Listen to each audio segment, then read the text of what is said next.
رفت منزل میں رفت آرا بیگم اپنے خاندان کے ساتھ رہتی ہیں۔ بڑا بیٹا رئیس ایک ملازم ہے، منجلا بیٹا نفیس جو کہ لندن میں مقیم ہے، جبکہ چھوٹا بیٹا جلیس ایک حادثے میں اپنی بازو ناکارہ کروا چکا ہے۔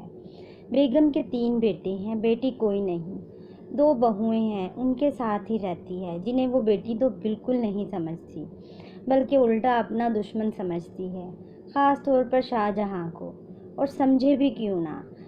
بڑا بیٹا رئیس ماں کا بہت احترام کرتا ہے، ماں نے جو کچھ بھی کہا وہی ٹھیک ہے، معافی تو شاہ جہاں کو ہی مانگنی پڑے گی، بے شک غلطی نہ بھی ہو، اور ماں تو ہر وقت لاڈ اٹھواتی ہے۔ اس کی نسبت جلیس احمد پھر بھی بیوی کے ساتھ انصاف کرتا ہے۔ رئیس کے مقابلے جلیس ایک نرم دل اور محبت کرنے والا انسان ہے۔ اسی بات کا شکوہ شاہ جہاں ہر وقت صوفیہ سے کرتی ہے۔ صوفیہ بڑی بھابھی کی بہت عزت کرتی ہے، دونوں بہت پیار سے رہتی ہیں، جبکہ اماں کو ان کا یہی سلوک برداشت نہیں۔ رئیس احمد کے لیے اماں کی ضروریات ہر چیز سے اوپر ہیں، چاہے وہ اولاد کی کتابیں ہی کیوں نہ ہو۔ آج نفیس میاں اچانک لندن سے پاکستان آ گئے اور ساتھ ہی بہت ہی پیاری سی بیٹی حالہ ہے۔ نفیس حالہ کا تعارف تمام گھر والوں سے کرواتا ہے اور ساتھ ساتھ سب کو یہ بھی بتا دیتا ہے کہ میں حالہ کو آپ کے پاس چھوڑنے آیا ہوں۔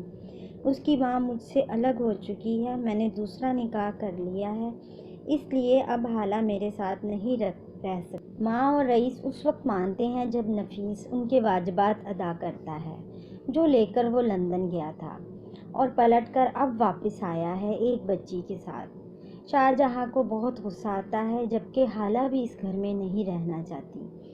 حالہ کے رونے کے باوجود اسے زبردستی نفیس یہاں چھوڑ کر چلا جاتا ہے۔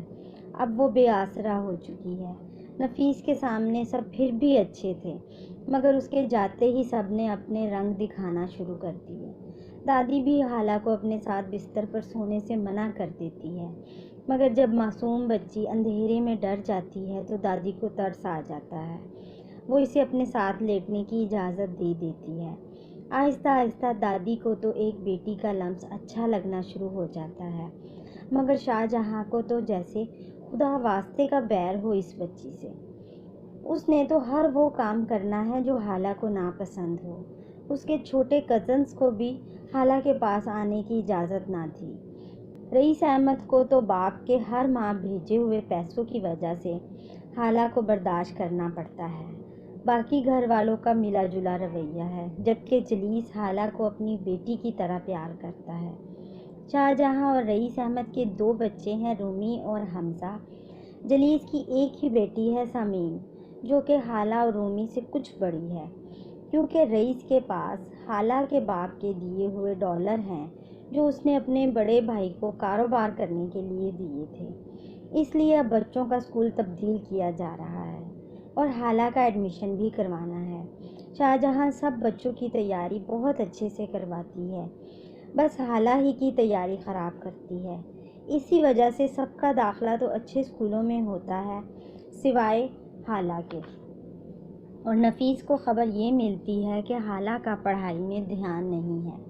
یہ تو صرف حالہ ہی جانتی تھی کہ وہ کسی کے دھیان میں نہیں، گھر میں پڑی فالتو چیز کی سی حیثیت ہے بس اس کی۔ چھوٹی سی حالہ نے جب بھی سچ کہا تائی جان نے اسے جھوٹا قرار دیا، بلکہ اسی بات کی وجہ سے بقایا بچوں کو اس کے ساتھ کھیلنے کے لیے منع کر دیتی تھی۔ آج آ کے حالہ کے پاس اب دادی ہی بچی ہیں، سب سہتے سہتے وہ بڑی ہو گئی۔ حمزہ تو ہائر اسٹڈی کے لیے باہر جا چکا تھا، سمین پڑھنے میں بہت اچھی تھی، اور رومی کو تو پڑھائی سے زیادہ شادی کا شوق تھا، کیونکہ پڑھا نہیں جاتا تھا اس سے، بس سچ جھوٹ بول کر اپنی کارکردگی گھر والوں سے چھپا لیتی تھی۔ ماں اگر پتہ چلنے پر ڈانٹ بھی دیتی تو باپ بیٹی کا پورا ساتھ دیتا اور آنکھیں بند کر کے یقین کرتا تھا رومی پر، اور کرتا بھی کیوں نہ، غلطی تو اس گھر میں صرف حالہ ہی کرتی تھی۔ گھر کی تینوں لڑکیوں کے رویے آپس میں کچھ عجیب سے تھے۔ رومی کو تو حالہ اور سمین دونوں سے ہی نفرت تھی، لیکن سمین کا نمبر اوپر آتا تھا رومی کی لسٹ میں۔ سمین بھی رومی سے کچھ کم نہیں چڑھتی تھی، مگر حالہ کے لیے جذبات کچھ اور تھے، کیونکہ خالہ کی حیثیت اس کی نظر میں کچھ بھی نہ تھی، اس لیے نہ دشمنی تھی مگر دوستی بھی نہیں۔ لیکن پھر بھی دونوں اپنے اترے ہوئے کپڑے خالہ کو ہی دیتی تھی، اور خالہ اس کی اتنی حیثیت ہی کیا تھی کہ کسی سے محبت یا نفرت کرے۔ اس کے اختیار میں تو کچھ نہیں تھا، مگر فرض اسی کا تھا کہ اس گھر کے سارے کام کرے۔ پورے گھر کے ساتھ ساتھ دادی کا بھی خیال رکھنا صرف خالہ کی ذمہ داری تھی۔ دادی کے ساتھ رہتے رہتے اور ان کی خدمت کرتے کرتے وہ کب دادی کی آنکھ کا تارا بن گئی وہ خود نہیں جانتی تھی، مگر دادی کے ساتھ ساتھ وہ کسی اور کی آنکھ کا تارا بھی بن چکی تھی، اس کی سہیلی شفق، جس سے وہ اپنے دل کی ہر بات شیئر کرتی تھی۔ شفق خالہ کے سب حالات سے واقف تھی، اور شفق کے ساتھ ساتھ ہی اس کی خالہ کا بیٹا خرم بھی اکثر سب کچھ سن لیتا۔ خالہ شفق کے گھر بہت جایا کرتی تھی۔ کبھی کبھار خرم اسے چھوڑنے کے لیے گھر چلا آتا اور راستے میں خالہ کا احوال جانتے جانتے اس سے اظہار محبت کر بیٹھا، اور اسی لیے خرم کے پیار پر بھروسہ کر بیٹھی، جبکہ خرم بچپن ہی سے شفق کا منگیتر تھا۔ یہ بات اس نے شفق کو راز رکھنے کی تاکید کی تھی، یہاں تک کہ شفق کو منع کیا تھا کہ اپنی دوست خالہ کو بھی نہ بتائے، نظر لگ جائے گی۔ خالہ سے اظہار محبت کے بعد بھی اسے سختی سے منع کیا کہ شفق کو نہ بتائے، جبکہ خالہ تو بہت چاہتی تھی شفق کو بتانا۔ اس بات پر تو خرم اسے آنکھیں بھی دکھا دیتا ہے، جبکہ خالہ ٹھہری صدا کی ڈرپوک۔ یہ بات تو وہ دادی کو بھی نہیں بتا سکتی تھی، لہٰذا چھپ چھپ کر ہی خرم سے فون پر بات کر لیا کرتی۔ دوسری طرف خرم اپنی ماں کی بیوگی کے بعد خالہ کے گھر آ گیا تھا۔ خالہ خالو ہی ان دونوں کو پال رہے تھے اور سارا خرچ اٹھاتے تھے۔ خرم جانتا تھا کہ شفق سے شادی کے انکار کا نتیجہ کیا ہو سکتا ہے، اسی لیے خالہ کے لاکھ کہنے پر بھی اپنے گھر والوں کو ان کے گھر نہیں بھیجتا تھا، یوں دونوں لڑکیوں کو دھوکے میں رکھا ہوا تھا۔ رومی کو اس قدر شادی کا شوق ہے، بلکہ ایک رشتہ بھی آتا ہے، ان لوگوں کے سامنے غلطی سے خالہ آ جاتی ہے جو کہ شادی پر جانے کے لیے سجی سوری ہے۔ خالہ تو سادگی میں بھی بہت حسین ہے، تھوڑا بہت سج سنور لے تو اس کے مقابلے میں رومی کہاں ٹکتی ہے، لہٰذا لڑکے والوں نے خالہ کو پسند کر لیا۔ یہ بات تو سارے گھر والوں کو بہت بری لگی، بلکہ خرم کو بھی۔ سبھی نے کہا کہ آخر تم ان لوگوں کے سامنے گئی ہی کیوں؟ رومی کا دوسرا رشتہ صوفیہ کے ذریعے آتا ہے اور وہ لوگ سامعین کو پسند کر جاتے ہیں۔ رومی تو جل بھن کر رہ جاتی ہے، جس کا فائدہ سامعین نے خوب اٹھایا۔ اب شاہجہاں سب کے سامنے اعلان کر دیتی ہے کہ سامعین کا رشتہ تو بچپن سے ہی حمزہ سے مقرر ہو چکا ہے۔ یہ بات رومی کو بہت ناگوار گزرتی ہے، اور دادی کے تن بدن میں تو جیسے آگ لگ جاتی ہے۔ وہ سب کو صاف صاف بتا دیتی ہے کہ خالہ حمزہ کی ہے۔ اب جل بجھنے کی باری شاہجہاں کی تھی، کیونکہ خالہ کو کسی صورت اسے برداشت نہ تھی، مگر رئیس احمد بھی سامعین کے لیے اس وقت تک نہیں مانتا ہے تو اس وقت جب شاہجہاں خود کو آگ لگانے کی کوشش کرتی ہے۔ رومی تو رشتے ہاتھ سے نکلنے کی وجہ سے جلی بنی بیٹھی ہے، مگر سامعین کو چڑھاتی ہے یہ کہہ کر کہ حمزہ بھائی کے ساتھ اپنی شادی کا خیال دل سے نکال دو۔ سامعین بھی پیچھے نہ ہٹی اور اسے کھری کھری سنائی کہ تمہارا کیا ہوگا، ایک لڑکے والے خالہ کو پسند کر گئے جبکہ دوسرے مجھے، تمہاری جیسی شکل صورت والی لڑکی سے کون شادی کرے گا بھلا؟ خالہ یہ سب کچھ دیکھ کر بہت پریشان ہو جاتی ہے۔ وہ شفق کو بتاتی ہے تو شفق مشورہ دیتی ہے کہ اچھا ہے تم تائی کی بہو بن کر انہیں مزہ چکھاؤ، مگر بے دھیانی میں خالہ کے منہ سے نکل جاتا ہے کہ وہ حمزہ کو نہیں بلکہ کسی اور کو پسند کرتی ہے۔ شفق اس سے نام پوچھتی ہے تو وہ نہیں بتاتی، کہتی ہے کہ اس لڑکے نے قسم دی ہے۔ شفق اپنے گھر جا کر یہ بات سب کو بتاتی ہے۔ شاہجہاں خرم کو فون کر کے اپنے گھر بلاتی ہے اور خالہ کے بارے میں جو کچھ اس کے دل میں تھا خرم کو بتا دیتی ہے۔ اچھا بننے کے لیے اسے یہاں تک کہہ دیتی ہے کہ میں اپنے بیٹے سے اس کی شادی کر رہی ہوں، مگر وہ ہم لوگوں کو اچھا نہیں سمجھتی، ہمارے متعلق جھوٹ افواہیں پھیلاتی ہے۔ اور وہاں خالہ خرم کے گھر پہنچ جاتی ہے۔ شفق اس کی ماں اور خرم کی ماں گھر پر ہوتی ہیں۔ خالہ جب انہیں اپنے اور خرم کے رشتے کے متعلق بتاتی ہے تو وہ خواتین آنکھ بگولا ہو جاتی ہیں، اور خالہ کو پتہ چلتا ہے کہ شفق کا رشتہ خرم سے طے تھا۔ خالہ پر تو قیامت ٹوٹ پڑتی ہے کہ اب کیا کرے۔ اسی اثناء میں خرم گھر میں داخل ہوتا ہے، سامنے خالہ کو دیکھ کر حیرت میں آ جاتا ہے، اور گھر والوں کے پوچھنے پر ہڑبڑا جاتا ہے، سارے الزام خالہ کے اوپر ڈال دیتا ہے۔ سب کی طرح اب تو خالہ کے پاس کچھ نہیں بچا، نہ دوست نہ محبت، اس لیے خاموشی سے شادی کے لیے مان جاتی ہے۔ رفعت منزل میں سب بجھے دل کے ساتھ خالہ کی شادی کی تیاریوں میں مصروف ہے، مگر وہ صرف دکھاوے کی حد تک، کیونکہ لندن سے لائیو کال پر شادی کے مناظر دیکھے جانے تھے۔ رقم بھی تو وصول کی تھی شادی کے لیے۔ اسی ٹائم پر حمزہ اچانک گھر واپس آ جاتا ہے۔ ماں اور باپ اسے دیکھ کر بہت خوش ہوتے ہیں، اور دادی بھی وارے جاتی ہے۔ وہ سب سے ملتا ہے اور لائے گئے تحائف سب کو دیتا ہے، سمیت خالہ کے۔ اپنے لیے لائے گئے تحفے دیکھ کر خالہ حیران رہ جاتی ہے۔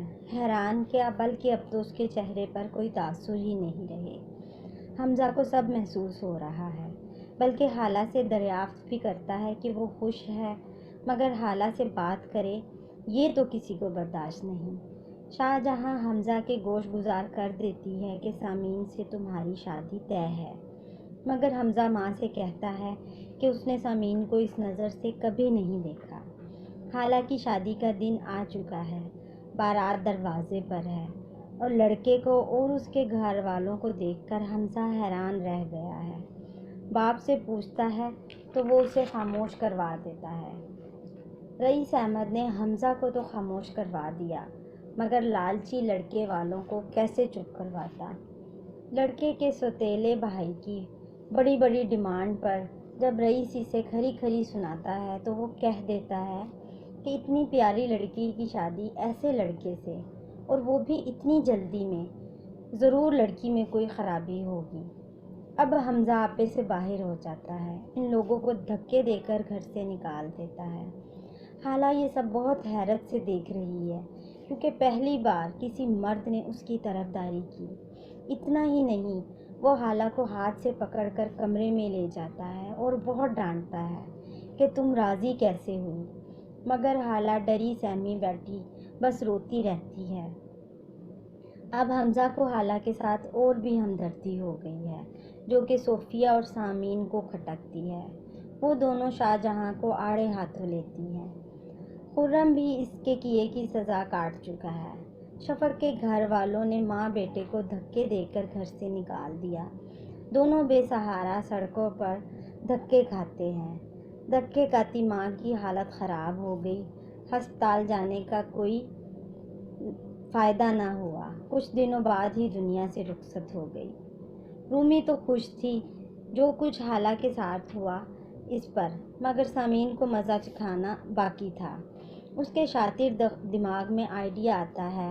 اس کی وین کا ڈرائیور سامعین کو چپکے چپکے دیکھتا ہے، جو کہ رومی نوٹ کر لیتی ہے، لہٰذا وہ سامعین کا فون چرا کر گاہے بگاہے اس لڑکے سے سامعین بن کر باتیں کرتی ہے۔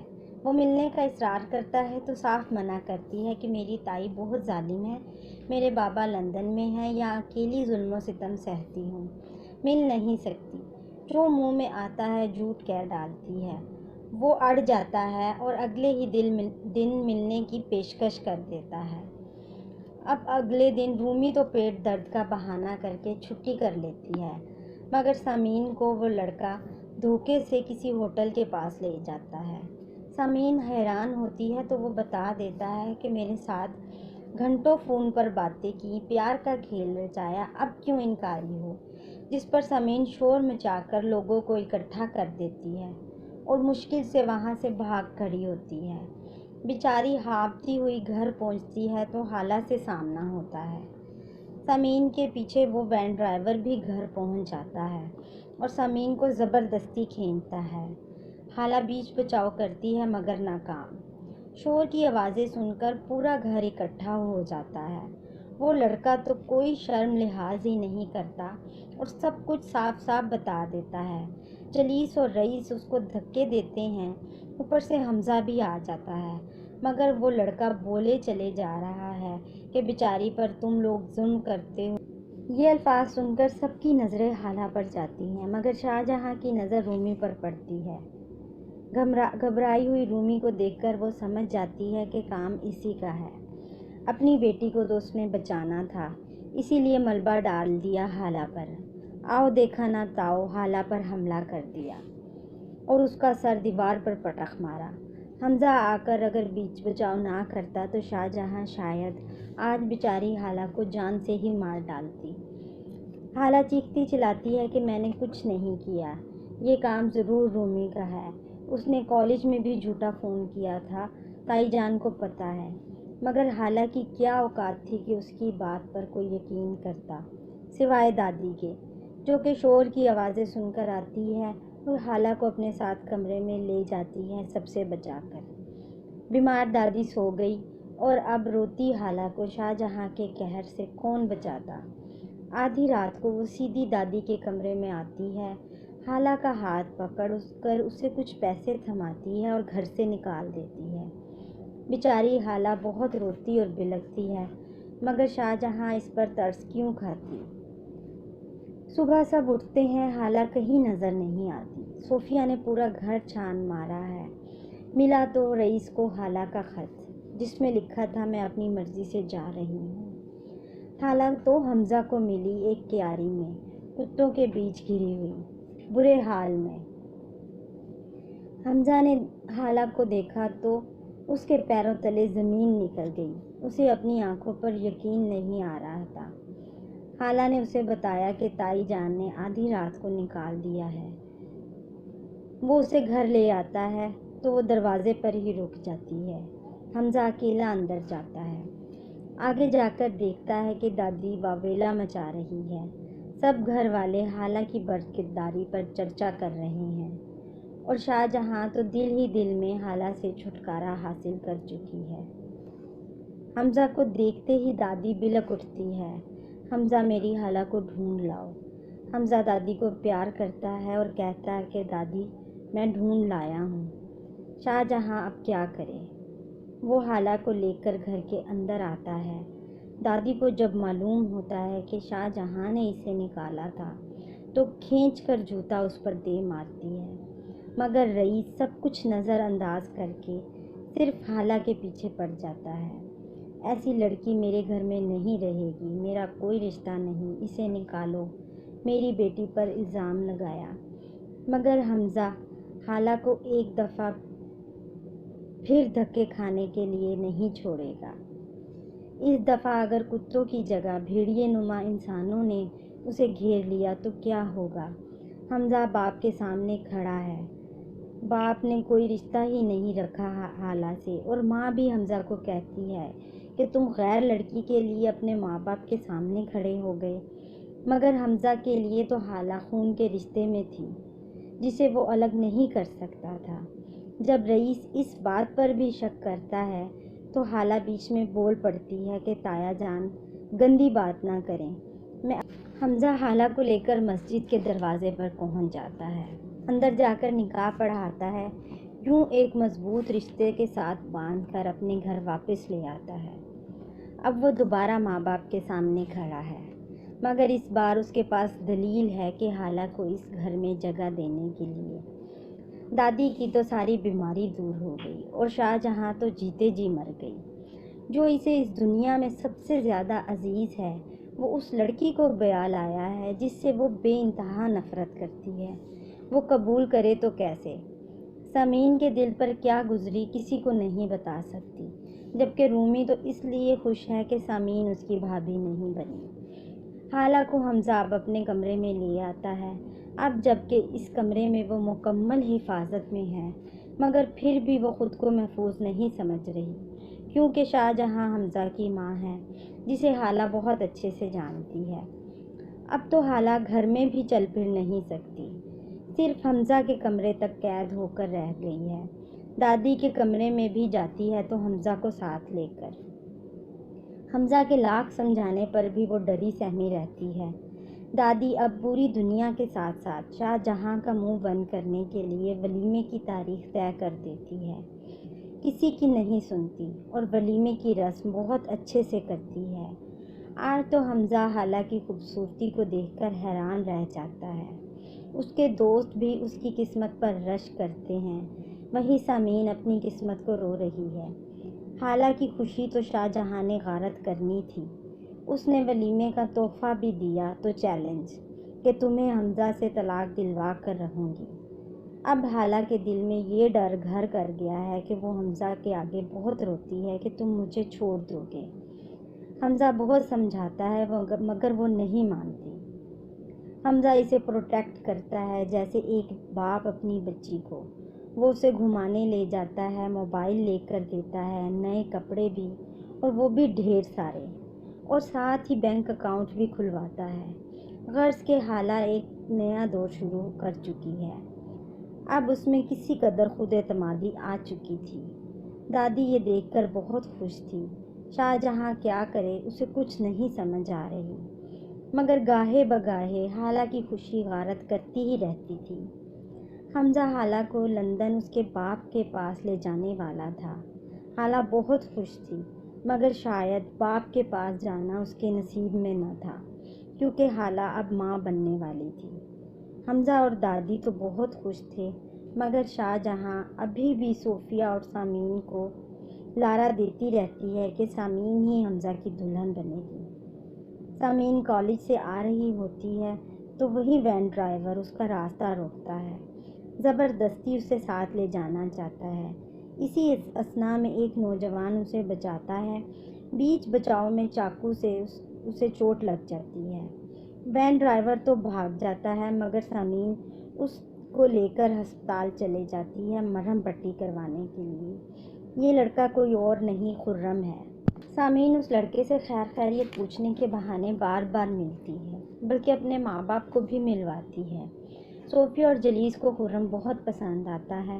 وہ لوگ اسے گھر بلاتے ہیں اور دادی سے ملواتے ہیں اور رشتے کی بات آگے بڑھاتے ہیں۔ شاہ جہاں جب دیکھتی ہے خرم کو تو پریشان ہو جاتی ہے، اور سامعین کا رشتہ جوڑنے جا رہا ہے یہ بات تو بالکل برداشت نہیں کرتی۔ وہ خالہ کو سامنے لا کر سب کے سامنے خالہ اور خرم کی حقیقت بیان کر دیتی ہے، مگر خرم مکر جاتا ہے۔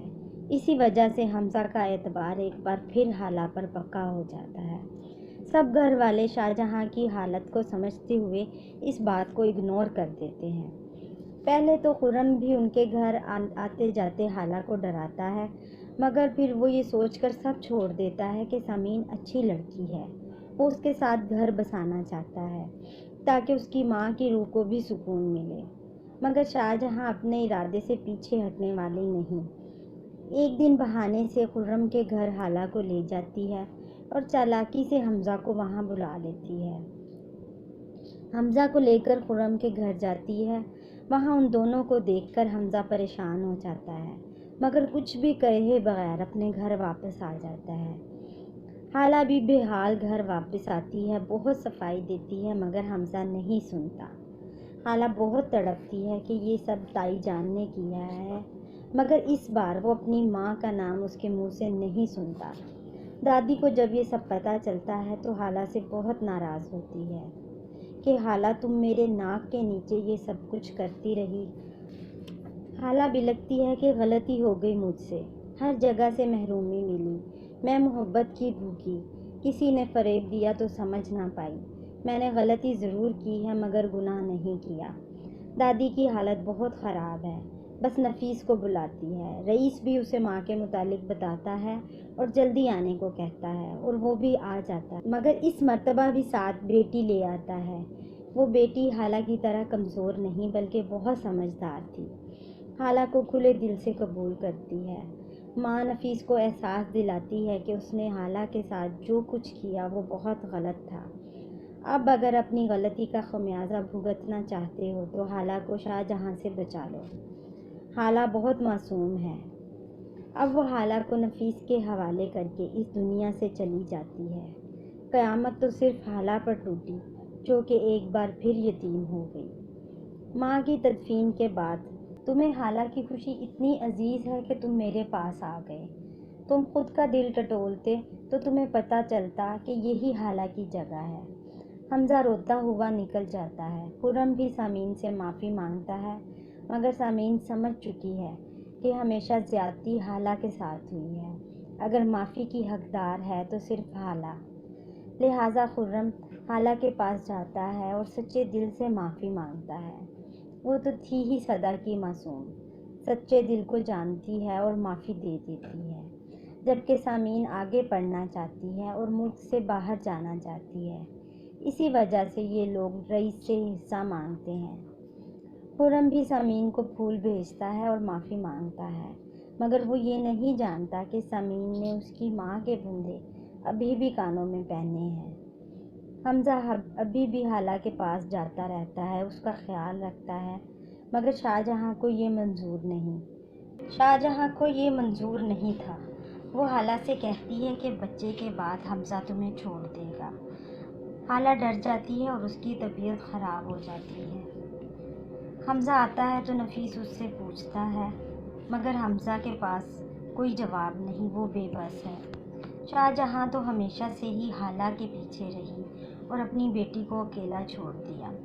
رومی اپنی محرومیوں کے بارے کسی کو نہ بتا سکی۔ ماں تو کبھی بھی اس کے ساتھ نہ تھی، وہ تو خالہ کے پیچھے بھاگتی رہی۔ رومی کو بھی کوئی مل گیا جسے وہ دل کا حال سناتی، وہ بھی تو پیار کی بھوکی تھی، اس لیے لڑکے کی چکنی چپڑی باتوں میں آ گئی۔ ایک دن اچانک شاہجہاں کو پتہ چلتا ہے تو رومی کو بہت ڈانٹتی ہے، پیٹتی ہے، اس پر پابندیاں لگاتی ہے، مگر ناکام، کیونکہ رئیس تو کچھ نہیں جانتا۔ ماں کی بندشوں سے اکی پڑی رومی نے آخر چھپ کر اس لڑکے سے نکاح کر لیا اور کسی کو نہ بتایا۔ ادھر شاہجہاں نے اپنی سہیلی کے بیٹے سے منگنی کر دی تاکہ بیٹی کوئی غلط قدم نہ اٹھا سکے، جو کہ وہ اٹھا چکی تھی۔ منگنی کے اگلے ہی دن ان لوگوں نے شادی کا مطالبہ کر دیا۔ اب تو رومی بہت پریشان تھی کہ کیا کرے۔ کالج کے بعد وقاص کو ڈھونڈنے نکلتی ہے، مگر وہ نہیں ملتا۔ راستے میں خالہ سے ملاقات ہوتی ہے۔ خالہ رومی کو اس حال میں دیکھتی ہے تو بہت دکھی ہو جاتی ہے، اپنے گھر لے جاتی ہے۔ رومی اسے سب بتاتی ہے۔ خالہ فوراً حمزہ کو فون کرتی ہے اور اپنے پاس بلاتی ہے اور ساری باتیں حمزہ کے گوش گزار کرتی ہے۔ حمزہ رومی کو گھر لے جاتا ہے۔ یہ بات جب گھر میں سب کو پتہ چلتی ہے تو قیامت ٹوٹ پڑتی ہے۔ شاہجہاں نہیں مانتی کسی صورت، یہاں تک کہ حمزہ وقاص کے گھر والوں کو اپنے گھر بلا لیتا ہے، مگر نہیں مانتی۔ وہ لڑکے کے گھر والوں کو ذلیل کرتی ہے اور گھر سے نکال دیتی ہے۔ شاہجہاں کی انا کو ٹھیس پہنچی ہے، وہ کچھ بھی کرنے کو تیار ہے۔ وہ رومی کے فون سے وقاص کو فون کرتی ہے اور رخصتی سے منع کرتی ہے اور جھوٹ بول کر کہتی ہے کہ ہم نے خلا کا کیس دائر کر دیا ہے، اور یہ سب باتیں رومی جانتی ہے اور رومی ان پر راضی ہے۔ ٹوٹا پھوٹا خالہ کے پاس پہنچتا ہے تو خالہ پریشان ہو جاتی ہے۔ وہ رومی کے لیے شکریہ ادا کرتا ہے اور ساتھ ہی یہ بھی بتاتا ہے کہ خرم کے پاس گیا تھا۔ وہ سارا ماجرا سناتا ہے۔ وہ قبول کرتا ہے کہ حمزہ کو خالہ سے محبت ہے۔ وہ جسے فکر اور ہمدردی سمجھ بیٹھا تھا، اس میں محبت کہاں چھپی تھی، اسے خود معلوم نہ تھا، مگر خالہ کا دھیان تو بس خرم کے پاس جانے تک محدود تھا۔ وہ بہت غصہ کرتی ہے کہ تم کیسے مجھے کسی اور کو سونپ سکتے ہو، جیسے اس پر پاگل پن سوار ہو جاتا ہے۔ شدید غصے کی وجہ سے اس کی طبیعت خراب ہو جاتی ہے۔ ہسپتال لے جانے پر بیٹی کا جنم ہوا۔ اب حمزہ کی ذمہ داری اور بڑھ گئی ہے۔ وہ خالہ سے معافی مانگتا ہے اور اسے یقین دلاتا ہے کہ اس بچی کو ماں باپ مل کر پالیں گے۔ خالہ کو بھی تو ماننا ہی تھا، کیونکہ وہ بہت اچھے سے جانتی ہے ماں باپ کے بغیر ایک بیٹی کا کیا حال ہوتا ہے۔ خالہ بھی یہ چاہتی تھی کہ اس کی بیٹی رفت منزل میں پروان چڑھے، اپنے باپ کے سائے میں۔ اب ایک دفعہ پھر حمزہ خالہ کو لے کر اس گھر میں پہنچ جاتا ہے۔ یہ دیکھ کر شاہجہاں پاگل ہو جاتی ہے۔ سامعین باہر جانے سے پہلے خرم سے ملتی ہے۔ جو کہ اس کا منتظر رہے گا۔ رومی کی رخصتی بہت عزت کے ساتھ ہو جاتی ہے۔ صوفیہ اور سامعین حالہ سے اپنے کیے کی معافی مانگتی ہیں، اور حالہ نے بھی بھلا جواب میں کیا کہنا تھا۔ حمزہ کا دکھ کسی طور کم نہیں ہو رہا۔ وہ باپ سے کہتا ہے میں اپنی بیٹی اور بیوی کو لے کر آسٹریلیا جا رہا ہوں۔ یہ سن کر شاہجہاں بہت دکھی ہوتی ہے۔ وہ شوہر کو کہتی ہے کہ حمزہ کو سمجھائے، مگر رئیس احمد تو خود ان دونوں سے نظریں نہیں ملا سکتا۔ بھاگی بیٹے کے کمرے میں جاتی ہے، جہاں وہ اپنی بیٹی کو گود میں لیے ہے۔ حالہ سے بے ساختہ معافی مانگتی ہے، گو کہ حالہ معاف کرے گی تو حمزہ نہیں جائے گا۔ مگر حالہ کو تو تائی سے کوئی شکایت نہ تھی، اور حمزہ نہیں چاہتا تھا کہ اس کی ماں اپنے بیٹے سے معافی مانگے۔ شاہجہاں بوجھل قدموں سے واپس جاتی ہے۔ گھر کے ہر کونے میں اس کو وہ ظلم یاد آتے ہیں جو حالہ کے ساتھ کیے تھے۔ ہر یاد بے رحم تھی، مگر حالہ اتنی رحم دل۔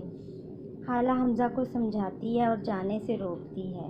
اس عمر میں ماں باپ کو اولاد کا سہارا چاہیے۔ حمزہ حیران ہے، ابھی بھی وہ یہ کہہ رہی ہے۔ وہ بتاتی ہے کہ بیٹا ہونے کی وجہ سے تمہارا کیا فرض ہے۔ شاہجہاں اماں کی کرسی کے پاس کھڑی ان کی باتیں یاد کرتی ہے۔ اس کی آنکھوں کے گرد اندھیرا چھا گیا ہے۔ اسی پل حالہ آ کر روشنی کر دیتی ہے، تائی جان کو سہارا دیتی ہے اور دادی کی جگہ بٹھاتی ہے۔ حالہ رفت منزل کو آباد رکھنے میں کامیاب رہی، کیونکہ رفت آرا جانتی تھی کہ صرف حالہ ہی یہ کام کر سکتی ہے۔ اس نے ماں کو بیٹے سے ملوا دیا تھا۔ اگر آپ کو کہانی پسند آئی ہو تو کمنٹ کریں۔ اس طرح کی مزید کہانی سننے کے لیے چینل کو لائک، سبسکرائب کریں اور بیل آئیکن کو کلک کریں تاکہ نئی ویڈیو آپ کو بآسانی